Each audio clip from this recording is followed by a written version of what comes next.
എന്നാണ് ശ്രീതു പറഞ്ഞിരിക്കുന്നത്. അർജുനോടും പറയുന്നുണ്ട് നീയും വേണമെങ്കിൽ ഒന്ന് പറഞ്ഞേക്കൂ അല്ലെങ്കിൽ റിയാക്ട് ചെയ്തേക്കൂ, അങ്ങനെ പറയരുതെന്ന്. പിന്നെ അർജുൻ ശ്രീതു കോംബോ, അത് കോംബോ ഫാൻസുകാർക്ക് പ്രതീക്ഷയ്ക്ക് വകയുണ്ടെന്ന് തോന്നുന്നില്ല.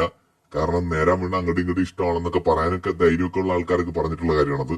ഇത് രണ്ടുപേരും ഇങ്ങനെ, അതായത് നമ്മളെ തോന്നിപ്പിക്കുന്ന ഒരു ഗെയിം തന്നെയാണ്. ജസ്റ്റ് ലൈക്ക് ജാസ്മിൻ ഗബ്രി, അതിന്റെ ഒരു വേറെ വെർഷൻ തന്നെയായിരിക്കും. അല്ലാതെ ഇതൊന്നും ജെന്യുവിൻ അല്ല. ജെന്യുവിൻ റിലേഷൻഷിപ്പ് ഒക്കെ ഇനി മലയാളം ബിഗ് ബോസിലേക്ക് ഉണ്ടാവാൻ ചാൻസ് വളരെ കുറവാണെന്നാണ് എനിക്ക് തോന്നുന്നത്. ഇത് കോണ്ടന്റ്, അവർക്ക് വേറെ കണ്ടന്റ് ഉണ്ടോ അവിടെ? അർജുനും ശ്രീധുനും വേറെ അങ്ങനെ പറയത്തക്ക കോണ്ടന്റ് ഒന്നുമില്ല. നമ്മൾ നോക്കി അറിയാം. ഇത് ഞാൻ പറയുന്നത് എനിക്ക് അവരോട് എന്തോ വെറുപ്പ് തോന്നിയിട്ട് അങ്ങനെയൊന്നും അല്ല കേട്ടോ. നിങ്ങൾ കുറെ ഫാൻസുകാർ അങ്ങനെയൊക്കെ വിചാരിക്കും. അങ്ങനെയൊന്നുമല്ല. വെറുപ്പും ദേഷ്യവും അങ്ങനെ തോന്നാൻ അവരാരും നമുക്ക് ഒരു ദ്രോഹം ചെയ്തിട്ടില്ലല്ലോ. ജസ്റ്റ് ആ ഗെയിമിനെ കുറിച്ചാണ് നമ്മൾ പറയുന്നത്. അപ്പൊ അവർ അങ്ങനെ പറയത്തക്ക ഒരു കോൺട്രിബ്യൂഷൻ ഇല്ല. ഈവൻ ജാസ്മിൻ ഗബ്രി പൊളി പ്ലേയേഴ്സ് ആണ്. അവരൊന്നിച്ച് നിന്നിട്ടാണെങ്കിൽ കൂടി അവരാണ് കണ്ടന്റ്